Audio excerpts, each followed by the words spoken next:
Yeah.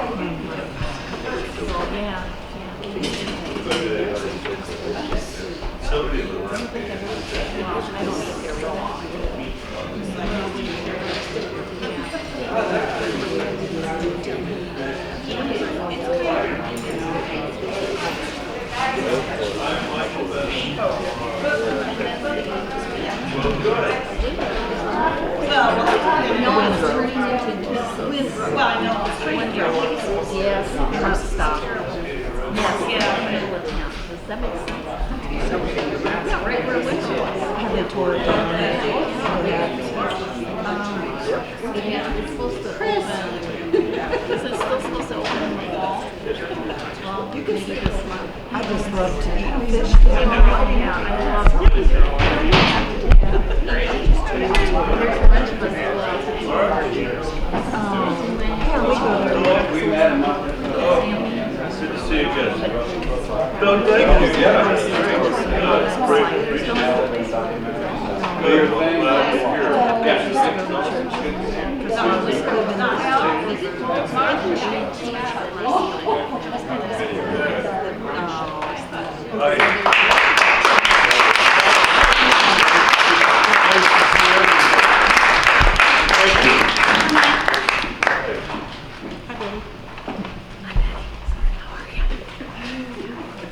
Well,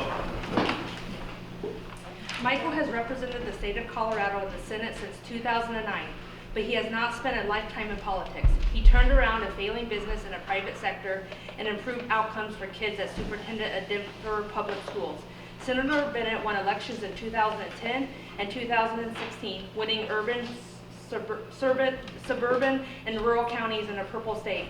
During his time representing Colorado in the Senate, Michael has authored innovative proposals to make education, healthcare, childcare, and housing more affordable and accessible for working families. Before his appointment to the Senate, Michael served as a superintendent of Denver Public Schools, where he streamlined the budget, supported innovation in schools, and improved student outcomes. His wife, Susan, is a professor of law in Colorado, and his 3 daughters are in high school and college. We are glad to have Senator Bennet back in Iowa and in Union County. Welcome, Senator. thank you.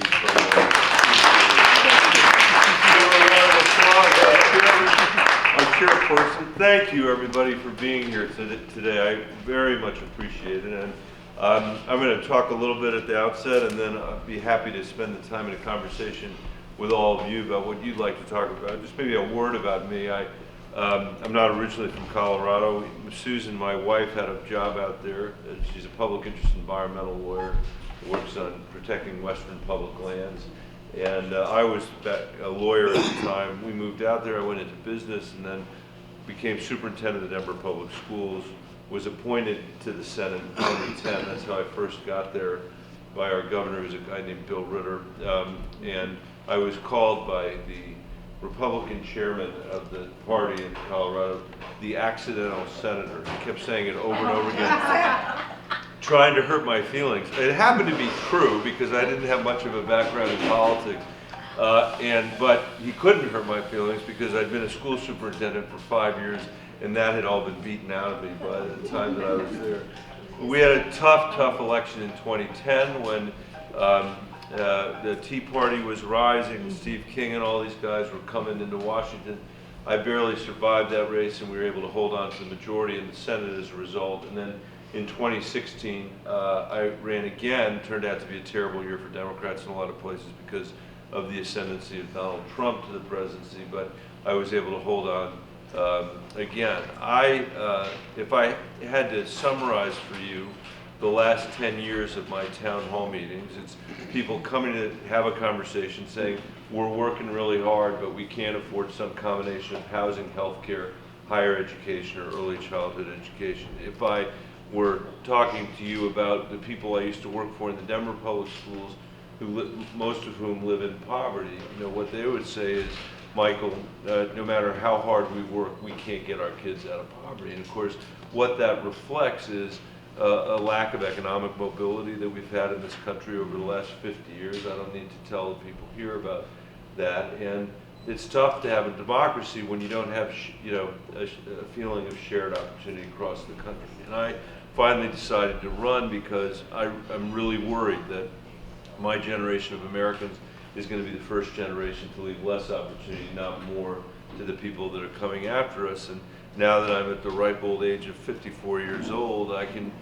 see that that could actually happen in my lifetime. And that's completely unacceptable to me, and I'm sure it's unacceptable to you. And I feel like not only have we not tried to deal with the issues that we need to confront, but we now have a guy in the White House who's not even, attempting to deal with any of these issues. When I was thinking of running for president, I'm not, as you all know, the best known person to run for president this time. I'm not a celebrity candidate, but I talked to Susan, my wife, and our 3 daughters, and I asked them what they thought I should do. My 15-year-old, with whom I was just on the phone, said immediately that I should run, and I felt really pleased, touched really by that she thought so much of my public service that she wanted me to run. And then it became clear that this was all a way of keeping me out of the house. As she transitioned through her 15th year, she didn't need her father there. Yeah. But my oldest daughter, Caroline, who's now 20, said, "Dad, if you run and you tell the truth and you lose, no one can fault you for it." And I said to her, "Caroline, that's good, because there's really no reason for me to run other than to tell the truth, and I don't think there's any other way for me to win." And I was so glad about a month or two ago when the Des Moines Register, the editorial board has met with every one of the candidates. After my meeting with them, the headline of their editorial said, "Michael Bennet pounds truth into this campaign." And at the end of it, they said, "Look, even if you've committed to somebody else, you ought to give him a look, because it seems to us that he's diagnosed the issues that we're confronting in the way that we need to get out of it." And I was appreciative of that and able to send it to Caroline to show her that I was at least keeping up my end of the bargain. And that's what I'm still trying to do, because I think that if we have another 10 years of the political paralysis that we've had in Washington, like the last 10 years, that's led us not to invest in the American people, not to invest in our infrastructure in rural communities like this, not to invest in the next generation of Americans, we're going to run out of time here for this democracy, and that worries me a lot. In my mind, Donald Trump is very much a symptom of our issues, not the primary cause of our issues. And if we don't actually address those fundamental issues, like the income inequality we have in the country, the lack of mobility that we have, the lack of predictable health care coverage, the things that are dragging us backward, not to mention climate change, which if we don't actually do something about that, the next generation of Americans is not going to remember us very fondly. We're going to be in real trouble. On the other hand, if we do those things, I think we've got another 230 years, or whatever the number will be, of this democracy, of this republic that we all inherited, that we can continue to support and pass on to the next generation of Americans. So there's a lot at stake in this election for obvious reasons. But in my view, beating Donald Trump is not enough. It's something we have to do. We've got to figure out how to govern the country again, and we've descended to a place where all we do is have disagreements with one another in Washington, D.C. You know, when the founders created this country, they didn't do it with the expectation that we would agree with each other. Their expectation was we would disagree with each other because there was no king to tell us what to think. But what they believed was, out of those disagreements, we would forge more durable and imaginative solutions than any one person could come up with on their own. If you think about it in your own life, or I'll tell you about my life, the worst decisions I make are the ones I make by myself in my house. But the ones that I make when I'm contending with other people's points of view and experiences and information are better decisions. And that's what our system is designed to do. I was asked a question earlier today that I thought was so profound, which was, can a Western democracy solve climate change? Can we contend with climate change? And what I said was, we're going to have a really hard time doing it unless we change the politics in D.C. Because in D.C., if you're lucky these days, you change it for a couple of years and then they change it back. And you change it for a couple of years and then they change it back. You can't solve climate that way. We need a generational solution. We need an urgent solution, it's true. We also need something that will last for a generation. So I have proposed plans in this race to dramatically increase the child tax credit in America, the earned income tax credit, to try to give working people more take-home pay. The proposal on the American Family Act, the child tax credit, that alone would reduce childhood poverty in America by almost 40%. It would end $2 a day poverty in America. We have to resurrect our school systems in America. We're at a point now where our schools are actually reinforcing the income inequality we have rather than liberating people from it, because the best predictor of the quality of your education is your parents' income. There was a time in the 20th century when education was the wind at our back, and I think it can be again in the 21st century, but we're going to have to drag our system of public education into the 21st century to do that. So look, we have been in tough situations before as a country. We have been in worse situations than the one we confront today, and we have rallied every single time, and I'm absolutely convinced we're going to do it again. There's nothing in the time that I've spent in my home state or in Iowa or in New Hampshire that doesn't make me think in the end we're going to overcome this. The question I think we need to ask ourselves is, how much wasted time can our kids afford before we straighten things out and figure out how to, create an environment where we can do the right thing by them and also reposition America's role in the world, which I can tell you is lacking right now. The rest of the world is looking to us for leadership, as they always have. When you've got Donald Trump as your president, you realize how costly it is to the world to not have the United States able to live, able to lead in the moral way that we have when we've been at our best. So I hope that we will all do whatever it is we can do, no matter what candidates you support, to make sure that this guy is a one-term president.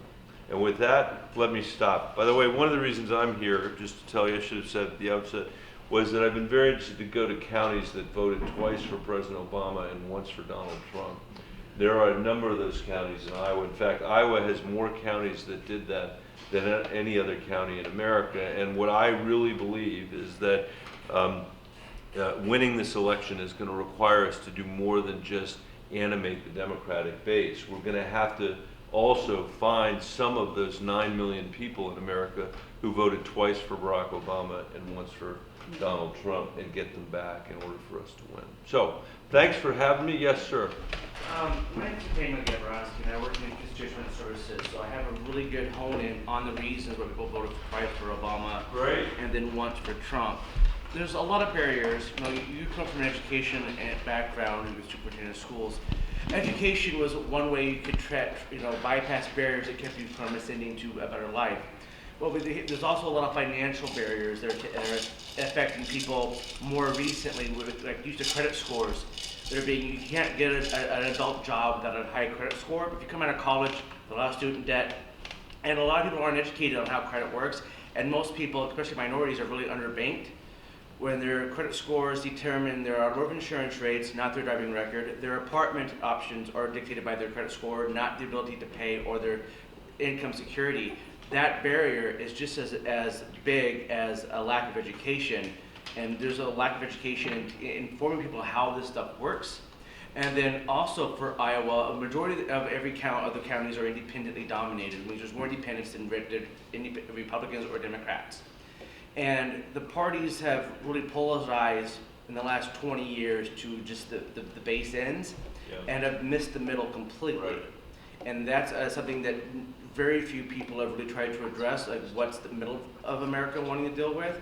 And it runs into trade. The USMCA is a winner for most people in Iowa, but everyone makes it politicized when it really shouldn't be. We're politicizing issues that shouldn't be, and we're missing the point completely on like credit score usage. Fixed income people can't keep up because all the property taxes went up 40%. Their incomes went up less than 2%. And there's no one talking about any of that at all. Right. And you do come highly recommended by our two states, U.S. senators here. They like you quite a bit. Which one? Grassley and Ernst have both talked good about you as you are a good person. Really? Yes. Wow, that's amazing. Yeah. Well, let me say this. First of all, I think that's a really accurate assessment what you just said, and I represent a state that is exactly a third Democratic, a third Republican, and a third Independent. And I was just saying to some people, you know, one of the things I've learned in this race is that it's really unusual to have that experience. Because in my state, if you're going to be successful, you can't say one thing in the primary and another thing in the general election. You know, you can't say one thing in rural parts of the state and another thing in urban parts. It catches up to you really fast if you're a politician and you're doing that. Some of the other people that are doing this who are running from deep blue states, you know, they don't have the same discipline. And it's been interesting to sort of watch it on the campaign trail. I do think that, you know, we're having an argument as a party right now about whether or not what we want to replace McConnell and his sort of one-party rule with is just our preferred view of one-party rule. And what I believe is that the democracy is not designed for that. The democracy actually, for us to have a sustained change, we have to get to a place where we can start to make agreements again. Unfortunately, right now, that's been very hard to do in Washington because of the peculiar nature of the Freedom Caucus. You know, I don't think of these people as traditional Republicans any more than Donald Trump is a traditional Republican. I have plenty of Republicans in Colorado who don't feel represented by these folks, but you know, stuff that at the local level you'd figure out how to sort out, you know, by the time it gets to Washington, it's so sliced up by the fundraising and the gerrymandering and the parties themselves that it's just hard for us to make progress. And we've got to find a way to do it because there's nobody that's going to ride to the rescue. Like, we keep waiting for, Donald Trump said, I alone can fix it, you know, and a lot of people believed that and voted for him. It turns out the system doesn't work that way. You know, when I meet people all the time in Colorado who voted for Donald Trump, and I say, why did you vote for him? And they say, well, because we wanted to blow the place up. And I said, well, congratulations, you succeeded, but now what are we going to do for our kids and our grandkids? And what are we going to do for America's place in the world? Yes. My dad is 101 years old. He's a veteran. He worked hard his whole life and he thought he had plenty to get along on. He has about 8 months more to go, and then he is completely out of money. He's going to have to go, you know, on the government. He won't know that because he's in memory care. And I'm just wondering if you have any plans. I mean, he's gone through this. Oh, by the way, it costs $7,000 a month. Last month was $7,600.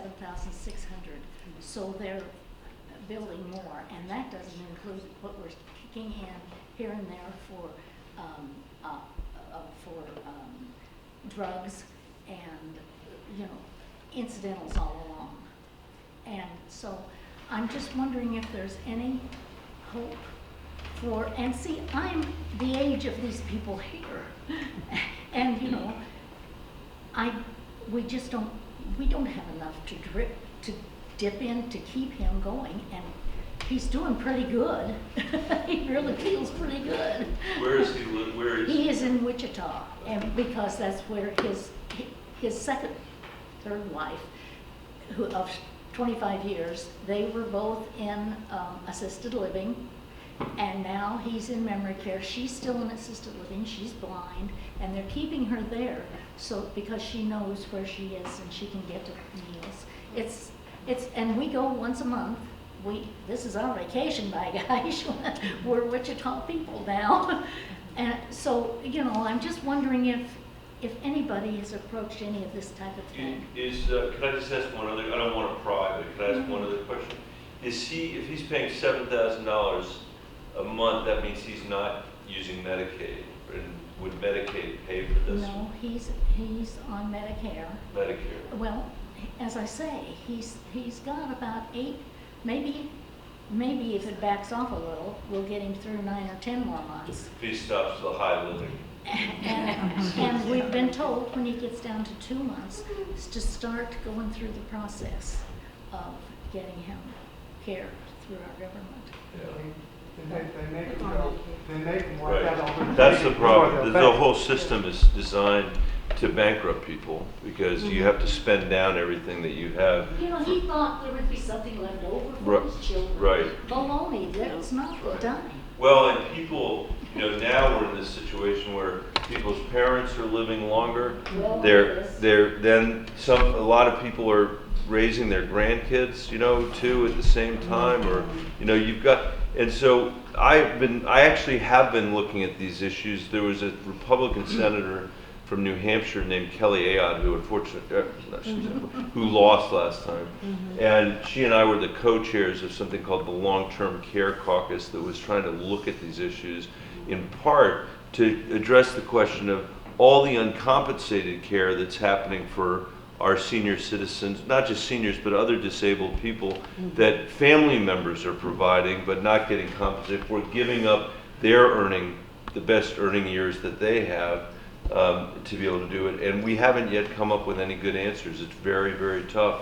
But the squeeze that you're talking about is something that families all over America are facing. I also believe that for the most vulnerable seniors, we should be increasing the Social Security, but it doesn't come anywhere close to covering the kind of cost that you're talking about. And I have to tell you, this is one of those places where Donald Trump has tried to make matters even worse. He's tried to cut Medicare. He's tried to cut Medicaid. He said he wouldn't do any of that, and then he submitted budgets that would do it. We fought it off, but it's still not enough. And I'm sorry that he's having to go through this, but he's very lucky to have you. We were going to bring him here. We checked with every place here, all the way around. Well, within 30 miles. Yeah. We figured that, and here, costs are the same, folks. How long does it take you to get there from here? 6 hours, because we have to get out every 2 hours and walk around the car. So a 6 hour ride doesn't take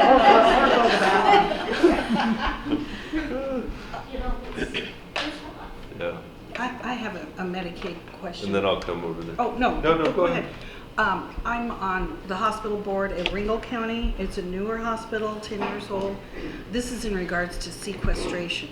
75% of our patients are Medicare or Medicaid. Yeah, And then we're reimbursed at 98 cents on the dollar. right. So you're losing 2 cents on every dollar of people who need it and must have it. I just, when sequestration went in, I can't remember how, it seems like forever, but it was supposed to be just temporary. It's like one of those that, Yeah. So have you heard anything new? I mean, we really Yeah, worry I mean, about a critical access hospital. Yeah. So this is a profound issue. We're losing rural hospitals all over America and all over Iowa. The reason in the end we were able to defeat the repeal of the Affordable Care Act was because of rural hospitals and the number of them that said they would have to close if it was repealed. And on the sequester, I do think that in the most recent budget they adjusted the cap so that should be able to, you won't be okay, but you won't be underneath that terrible situation you were in before, I believe. Okay. But I can double check that. I will tell you this, I remember the night extremely well that we had the vote on what was called the fiscal cliff. You guys, you may remember, you may not remember, but it was a moment when the Bush tax cuts were all going to expire. This was during the Obama administration, and this sequester that had been designed, all that means is across the board cut, and it had been designed to be so ugly that nobody would ever vote for it, and therefore it would never go into effect. So a deal was cut between the then Vice President and Joe Biden and Mitch McConnell to extend almost all the Bush tax cuts. And then what we said about the sequester was it wouldn't go into effect for 90 days, and the Congress would have 90 days to work it out, and only if we didn't work it out would it go into effect. 2 o'clock in the morning is when we had that vote. They gave us the bill at like midnight or after that, and there were 3 people in the Democratic side who voted against it, and I was one of those people, because it looked to me like the worst possible way of doing business for this country. And of course, what happened in the end was completely predictable, which is the sequester went into effect. And it went into effect without anybody having to vote for it. The whole point of it was to design it so that it would be so terrible nobody would vote for it. Then they figured out how to design it so that it could go into effect without being voted for, and only now have we started to dig out from underneath it. So there is some hope. I think there is some hope. Thank Although you. I have to say that I voted against that budget too, because it was so irresponsible, but not because of that part of it. Yes. Thanks for your service, Senator. Thank you. Is there a way to keep the wrong weapons out of the hands of the wrong people? Yeah, I think there are more than one way, and here's some that I would suggest. My family, we live in Denver, and Columbine Elementary or High School was that shooting happened in my state, and my kids are 20, 19, and 15. So their whole lives they've grown up in the shadow of this. But in Colorado, almost 20 years ago, as a response to Columbine, we passed background checks. They're the same background checks that Nancy Pelosi has passed through the House now, that Mitch McConnell isn't allowing to come to the floor of the Senate. 90% of the American people support these background checks. And so we have to make this an issue between now and the election. If McConnell doesn't put it on the floor, we need to make it an issue in the election that people vote on. If we don't, he'll never get out of the way, and there's only one person in America that can decide whether we're going to have that vote, and that's McConnell. That's, by the way, I think too much power for one person to have. We should change that. But I would be fascinated to see senators have to vote on that bill, because what they're doing is they're avoiding it, and they're able to say, well, they're hiding behind McConnell. It'd be fascinating to see them vote on that bill. Here's another one that I would do. I don't see any reason why anyone needs 100, round magazine. In fact, not long ago, I had a meeting down in southwest Iowa with a bunch of union leaders, and one of them said, this issue came up, and I said, what about the magazines? He said, we've got rules here. You can only have 3 shells, if you're hunting waterfowl here in Iowa. That's the kind of stuff that I think would make sense. In Colorado, after the Aurora movie theater shooting there, where the guy had a 100-round magazine, we limited it to 10 or 15, and that's now the law in our state. So I think we could do those 2 things. I would support an assault weapons ban. I've said that, and I would. We haven't had one recently to consider. I want to say on behalf of my children how grateful I am that you asked that question, because there's a whole generation of people that have had to worry about things that none of us ever had to worry about, because Washington hasn't had its act together. So I've worked in the mental health field now and in the past. So in Southwest Iowa, there's not the adequate mental health funding. So how would you help with the mental health funding in rural Iowa? In rural Iowa and rural Colorado, Yes. all over the country. And in my state, I think, I hate to say it, but I think there's less access today than there was 10 years ago. There's less access to addiction, treatment today in rural parts of my state than there were 10 years ago, even though the opioid crisis is something that's happened since then.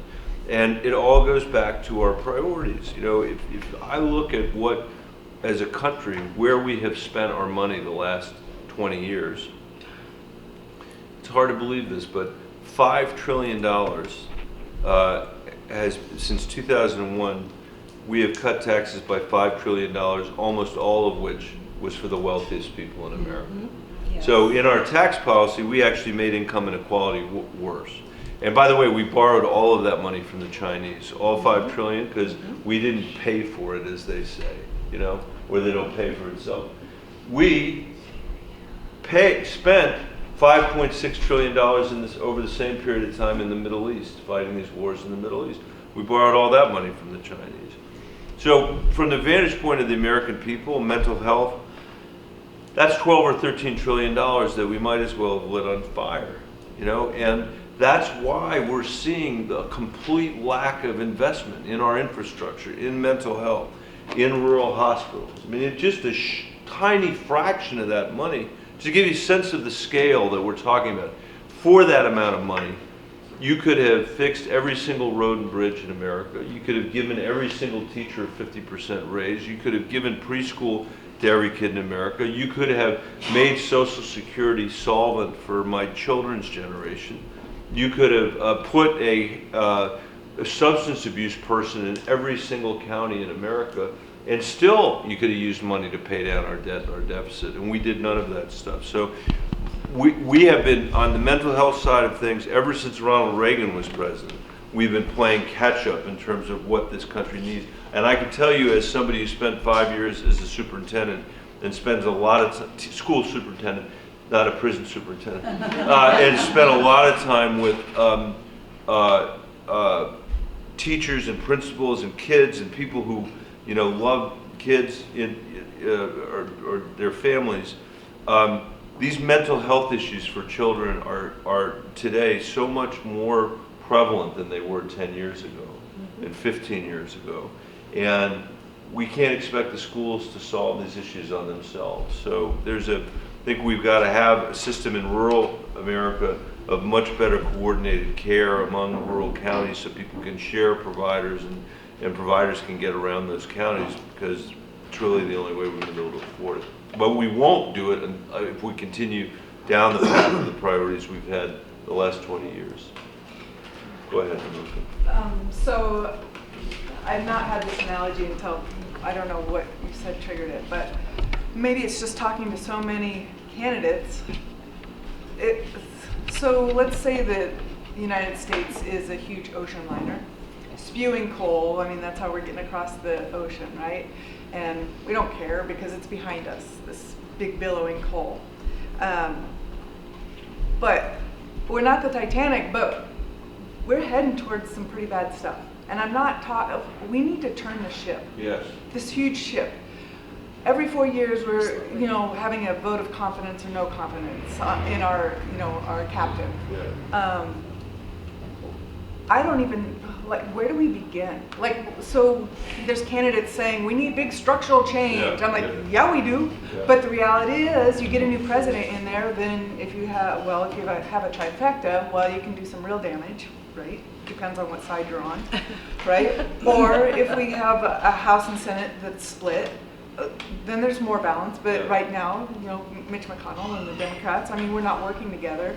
So, how are we going to turn this? So I think there are a couple of things. One, where do we begin is such a great question, because what politicians talk about is where you're going to end. Right. And that's not the right question. It is what you're asking, is where do we begin? Although you could say, here's where we want to end, but here's where we're going to start. I think people say, oh, it's the candidate. We start with the candidate. Yeah. But well, see, I think it's not the candidate. I think it's all of us. I mean, I think it's every single one of us.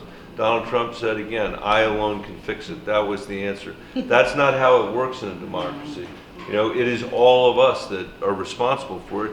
And we have, I think we lose track of that. I said last night at the dinner in Des Moines that the founders of this country did two really important things. One was they led an armed insurrection against a colonial power. That's called the revolution. That was a success. Never happened before in human history. The other thing they did was they wrote a constitution that was ratified by the people that would live under it. But they did something terrible as well, which was they perpetrated human slavery and perpetuated human slavery. And it took other Americans to end that, And in my mind, I said last night, Frederick Douglass, who helped lead that and was born a slave in the United States, in my mind is as much a founder as the people who wrote the Constitution. And so are the women who fought, principally women, to get women the right to vote in this country. They're founders just like the people who wrote the Constitution. And that's not a political statement for me. I actually believe that.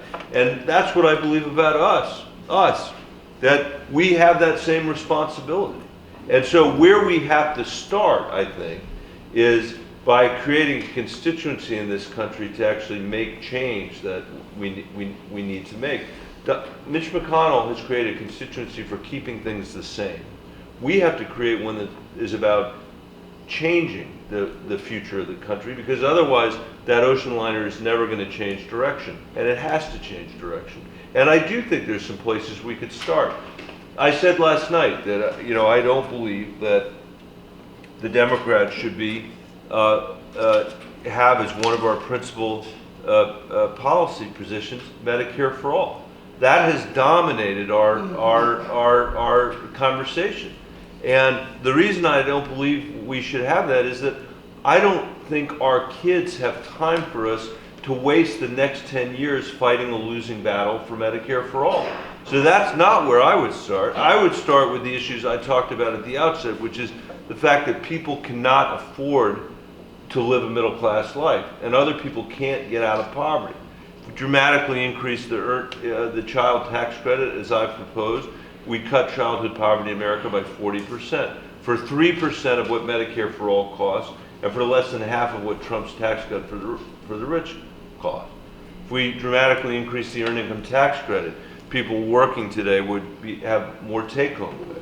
If we increase Social Security benefits for people that were at the low end, and were poor, that hasn't been done for a long time, that would be an important benefit for the reasons that we talked about people living on a fixed income. I believe we have to transform our education system in this country. If you asked a focus group in America today, what does the Democratic Party stand for on education? What you'd hear people say is free college. And I can tell you, as a former school superintendent, I'm much more interested in free preschool than I am free college. And I'm a lot more interested in what are we going to do about the 70% of kids who graduate from high school and don't go to college, to make sure when they graduate from high school, they can earn a living wage, not just the minimum wage. That is possible, and it would transform the lives of millions of Americans if we did that. On health care, we do need to cover everybody, and I think we could do it in 3 years with a public option. Mine's called Medicare X. Give everybody in America who's not on private insurance or already on Medicare or Medicaid the chance to have a public option to replace their private insurance if they want it. But if they don't want that, they can keep their private insurance if they have it. And in 3 years, if we did that and auto-enrolled everybody who's eligible in Medicaid or in CHIP, which is the poor kid health program, we'd be covered. But that still leaves a huge problem because our medical costs are so high. And we have, our medical costs are twice what they are in any other industrialized country in the world. And that's what I hear people talking about, is the cost. And having to make choices about buying food and buying drugs and why the drugs are so expensive and all this stuff, which we haven't even really been debating. So that's a place that I would start. And then I guess I'd add on to that list, getting going on climate change, because that is an existential crisis if we don't deal with it. And the reason I proposed what I proposed on climate is to try to create a new coalition of people to support an enduring answer. So, my suggestion is that we begin to use the working lands of the United States to sequester carbon, pay farmers and ranchers to adopt healthy soil practices, so that we already sequester 30% of our carbon in the land. We could do a lot better than that, and it would have a lot of side benefits as well. So that's where I would start. And what worries me about Medicare for all, just to take that as an example, it's the best example, is that the opportunity cost that's involved of starting in the wrong place, in a place where you're never in the end going to prevail, and on something that doesn't actually address the central challenges that we have, it's just going to lead to more cynicism, because people are going to say, you promised this, but you didn't deliver it, you promised this, you didn't deliver it, and nothing ever changes. Which is what I hear a lot of people say. It just doesn't ever seem to change. It doesn't ever seem to get better. And, part of what we have to learn living in this democracy is that we never really make change very quickly in America. It takes time, it takes iterations. But there are people giving up on our democracy, and we can't do it. Trump is trying to, get people every single day when he gets up and smashes the norms of this society. The only way to understand what he's doing, I think, is to just take a glimpse at Roman history. Because at the end of Rome, what happened was these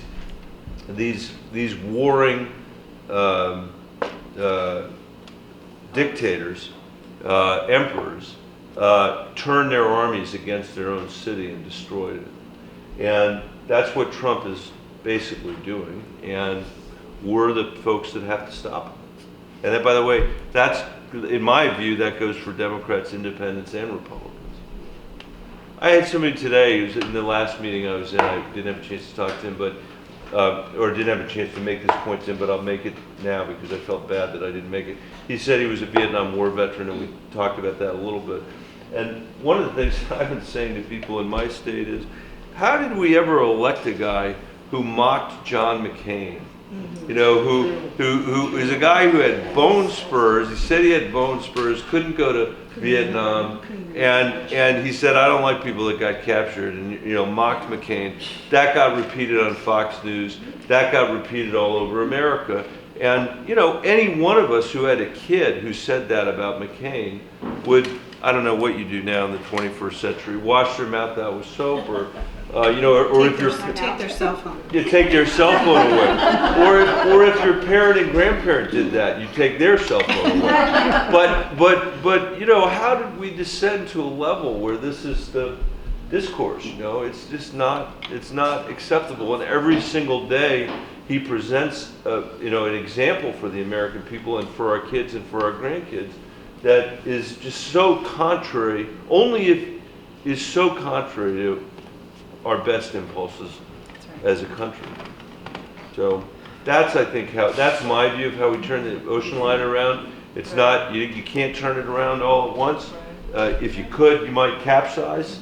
But if you could actually begin to make progress and build momentum, I'm extending your metaphor, and at some point you might actually have a wake going behind you as you head toward the beautiful sunset, and it's all good. So if- or the sunrise. Let's say the sunrise. Senator, That's what. Yes. sorry.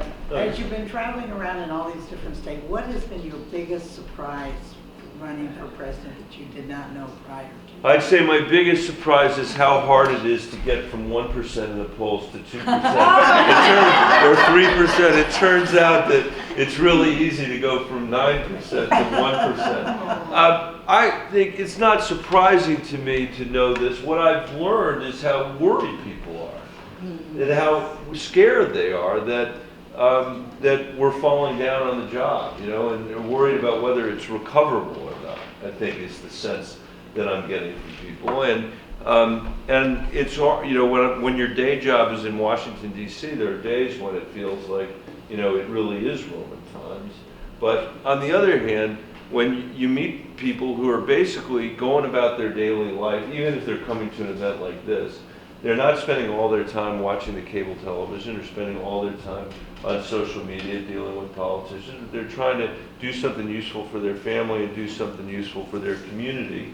That gives me, that inspires me. I mean, this is the least exhausting thing I get to do, because it is so inspiring, because you meet people who, from all walks of life, who care about the country and basically want the same thing, which is basically what I believe. I mean, my state, again, it's exactly a third, a third, a third. And I believe among that third, a third, a third, there's about a 73 or 4% consensus on healthcare, on higher ed, on climate, on K-12, on infrastructure, on Social Security and Medicare. It's just the political system is designed right now in a way to sort of defeat that. So I don't know if that answers your question, but that's, it hasn't made me, this has made me more optimistic about our country, not That's less, good to hear. not less Yes. optimistic about our country. It's almost 6. You want to do one more?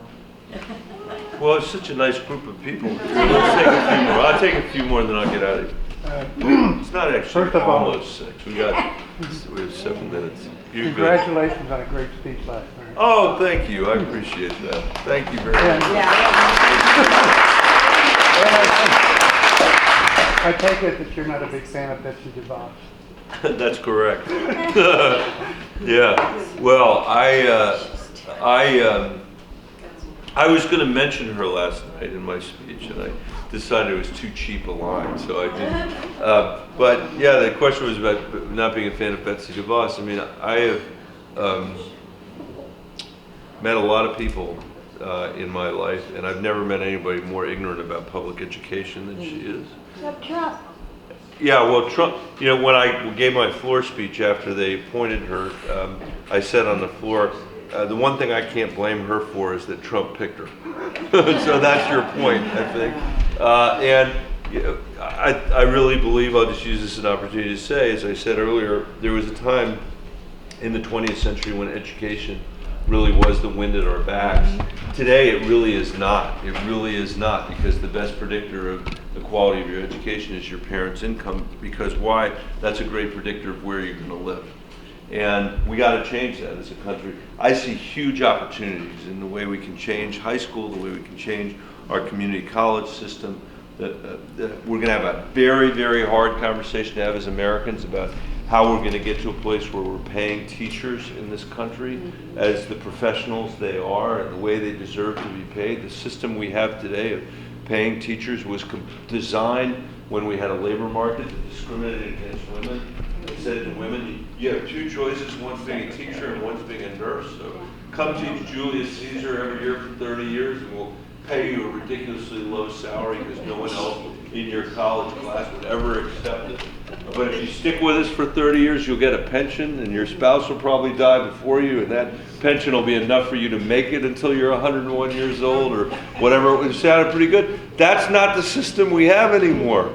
You know, and one of the reasons why we're losing 50% of the people from the profession the first 5 years is because of that. So we can't get her out of here fast enough. You had your hand up earlier, and I didn't. Oh, it was just back to guns and mental health. Anytime there's a shooting and somebody wants to regulate the gun situation, they say, oh, it's a mental health issue, it's a mental health issue, we can't put any gun regulations in. And then, but do they want to pay for this mental health issue they use as an excuse? No, they don't want to pay for mental health, so maybe people won't shoot each other. Right. So it's a cross-breeding excuse. Yep. Yeah, you're right. I mean, they are really good at changing the subject. Trump's the master of this. I mean, every single day we're living a different circumstance, then the next day, then the next day, the next day. And that, by the way, is another reason why I decided to run for president, because I know if we keep electing people, and put Trump out of it, we keep electing people who spend all their time responding to what's going on in social media, we're never going to get done what needs to be done in this country. You know, I can remember when I was a superintendent of schools, I was with a principal who was the principal of one of our highest performing schools, and we were walking down the hallway, and you saw a young man who was chewing gum in the hallway, and he kind of looked at and the young man took the gum out, and we kept walking, and he said to me, the principal said, I don't care whether that kid chews gum or not, but I do care about the other rules in the school that are so important to making sure that people learn here. And I said, well, what do you do when people come and complain? He said, I visualize the conflict in advance, and then I know there's going to be a beginning, a middle, and an end, and I know I can get through it. There's not a week that goes by that I don't think about that advice. And if you don't have that sense of what it is you're trying to do inside, then every single Twitter storm that happens, you're just going to be a mess. And that's sort of where we are right now. By the way, I want to say something about that. The guy, the CEO of Twitter, who last week voluntarily said, we're not going to take any more political ads. I mean, that is an act of a patriot, and we need more like that, and that's the kind of stuff, you know, that does give me hope, that this is not a permanent state of things. Yeah. Facebook's the opposite. Facebook's saying, not only are we not doing that, but we're going to run politicians' lies on our Facebook page. And, well, not only that, they ran the Russians, paid for the ads in rubles. So, yeah, that's a problem. That's a problem. Things are a little better these days on that. Anybody else? Yes? It is so difficult to determine what is true and what is not true. That to me, with all the years of teaching that I've had, my students know that they cannot give me anything but the truth. I have written a number of letters to a variety of our representatives and our senators, and I have said over and over again, where is the truth that I was taught, and I'm not a young person anymore, but I was taught that that was number one in getting along with people. Tell the truth, and then if there's still an issue, work it through. We can't seem to do that. I can. Yeah. What I'm saying is there are people that can't, and I'm sorry to interrupt. What did you teach? I'm in health education. Oh, that's you. So, what I say to people is, to students, and then I tell other people that aren't students the story. But this is what I say. Middle school students, I love meeting with students because of my old job, and because you never know what they're going to say. And so if I get a group of middle school students that have come to Washington to look at the monuments and all that, first of all, the first thing I say to them is, where have you been? And they tell me, that we saw this, and we saw this. And there's this idea that it was all just there, and that leads me to the story. It wasn't all just there. It was an idea, and talking about Brother Douglas, all this stuff. But then I'd say, do you write papers in school? And if the answer is no, then we have a different conversation about maybe they should go somewhere else to go to school, or the teachers that are there. I'm like, why are you not giving these people papers to write?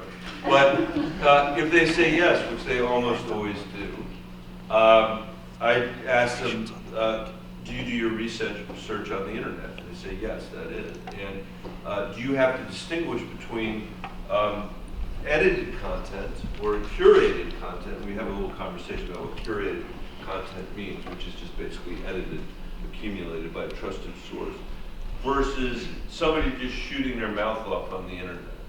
And they say, yes, we do. And I said, well, why? Why do you have to do that? They said, because our teacher will flunk us if we don't do that. And what I say is, all I want and what I would settle for in Washington is a middle school standard research for papers. That's all I want. That's it. That's all it should be. And if we don't insist on that together, we're going to have a tough time as a democracy, because then there isn't a truth, and it's all just everybody's, it's not even opinions, it's stuff being peddled to divide us. You know, the Russians, it's not a joking matter. Those guys, actually, if you go back, I published a book about this, you can go back and look at the content of what they put on our social media pages, which, by the way, we did not distinguish between just the regular stuff we have on our pages and what the Russians for a year. So it was, this Russian propaganda was indistinguishable from our own political discourse, which should worry us and give us pause. But what was it they put on there? The most racist, vile stuff that you could imagine, meant to divide us. You know, looking at our differences and our as a weakness in our society. And unfortunately, the way social media works is they just generate more of the same kind of content, which the farther down you go into that place, the less connected you become with, you know, reality. And we have, every time there's been a new medium of communications throughout history, we've had trouble grappling with it at the beginning. And we're having trouble grappling with this at the beginning. What the guy at Twitter did last week, that's an example of, you know, having a mature view of it, and we're going to have to figure out a way to get back to it. And for most of our history, we've been able to rely on journalism, and at this moment, it's a very hard thing to do. It's amazing to me that Trump, he is such, for a guy who's never, it seems, read a book in his life, it is amazing how he has this sense of what, you know, an autocrat does in society when they're trying to take power, and creating lies and mythology and denying that the free press is, you know, anything other than a cudgel that's being used against him. I mean, that's done by dictators all over the world, and that's what he's doing here. And it's really hard. I mean, you know, my families are getting broken up by this, and communities are getting broken up by this because, you know, if you watch one cable network and they watch the other cable network, you've got a completely different view of the world and what's going on. And I think it's really important for us as citizens and for those people we elect in these jobs to not just repeat the talking points we heard on the cable last night, you know, but to find real edited content. You don't need a million things, but some trusted sources of news so that we can start to pull people back together. Nobody's going to do it for us. One last one. Is there anything else? We'll probably warn you guys out. What? Second to last. I'll ask one. I got one. This drives me crazy. As do a lot. I feel like this is I feel like we're in this awesome therapy session. Okay, I'm gonna get it all. The head of Amazon, Jeff Bezos. 0% income tax. Now look around here. Did anybody pay 0% income tax last year? Now I know he creates all these jobs, sure? people on Amazon, Yeah. but they're delivering on our roads, which need lots of work, bridges. And how is this a thing? How can it happen? It just drives. I don't mind paying my fair share of taxes. I don't think most of this. Look. But when you see the richest man in the world pay The zero, it drives me nuts. It should drive you nuts. For the first time, and by the way, Amazon doesn't pay any tax either. Yeah. So, Yeah, you're right. because of Trump's tax bill, the 400 richest people in America are now actually paying a lower rate than the average people in America. Now, for years and years and years, they paid less of an effective rate because they're able to structure around it. But now their published rate is lower and that obviously has to change. We got a big problem because as a country, you know, we are collecting 16% of our economy in revenue. That's the taxes we pay, is 16%. We're spending 22% of our, and that was in between the 16 and the 22. That's our deficit. That's what that is. And 16% is actually quite low compared to all the other countries that we're competing with around the world. So on the one hand, we got a low amount of revenue. On the other hand, the tax code has gotten less and less progressive because of the reasons that you said. One of the things I'm really interested in looking at is how we shift the burden from workers to capital in this country. If we think about the tax code. I mean, you mentioned Amazon. It's a great example. Think about GM. That company used to have a ton of people working for it. It still does. It'll have a lot. And because it hires a lot of people, it pays their employees pay a lot of payroll tax, and they pay a lot of payroll tax.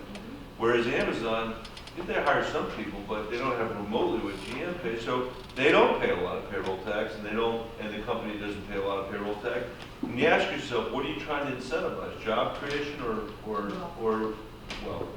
And so I think that we could do a lot of good if we took the rate back for the richest people to where it was before Trump cut their taxes. If we took the capital gains rate up so that it was equal to ordinary income, and if we started to tax intergenerational transfers of wealth in this country. I mean, we're building up this massive amount of wealth at the very top, and then none of it is taxed when you go from one generation to the next generation, and that doesn't seem like the American way. We didn't start out with the idea that we were going to have a permanent aristocracy.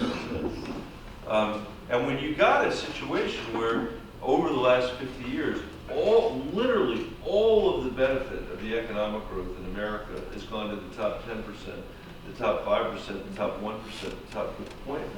This is a place where I'm in complete agreement with Bernie. You know, you're in a world where the 120,000, I think, wealthiest families in America have as much wealth. That's the top 0.1% of taxpayers have as much wealth as the bottom 90% of Americans. You got a problem on your hands, and people are feeling it. And by the way, that also aligns with the divide that we feel between urban America and rural America. You know, we feel like there's all this growth in Des Moines and other places and not growth in other places. It's like in Colorado, there's all this growth in the Front Range, but not on the Eastern Plains. And there just are divisions that didn't exist in the same way 50 years ago. We've got to stitch that back together, and having a tax code that actually reflected reality would be helpful. Thank you. Thank you. I can't believe it. You think about all the things we could have done over the last 20 years and decided that our biggest priority was cutting taxes for the wealthiest people. And in fact, we were so hell-bent on doing it that we were going to borrow it all from the Chinese, as I said in the paper.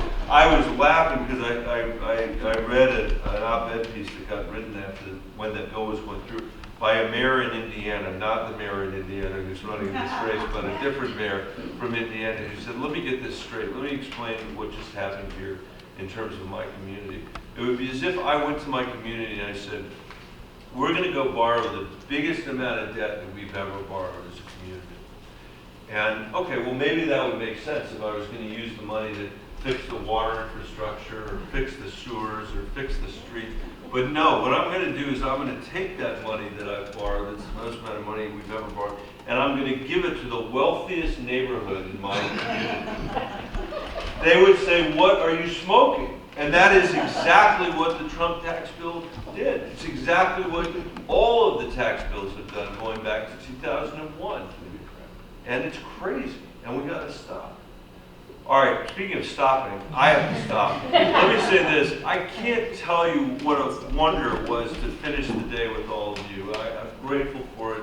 It's a privilege. It is a privilege to have been here. It really does, and it makes me so happy. I wish that my kids had been here and my wife to see it. We're small but mighty. We've got a bunch of people working on this campaign across Iowa, and any of you that would like to be involved in it, obviously we'd love to have people caucus. We'd love to have your support in other ways. Please make sure we have your names, and as long as you'll let us keep bothering you, we'll keep bothering you. When you tell us to stop bothering you, we'll stop bothering you. But I just want to thank you again for taking some time out today. I really appreciate it.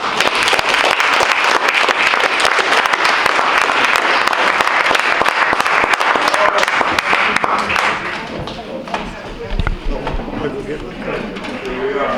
Good. Thank you.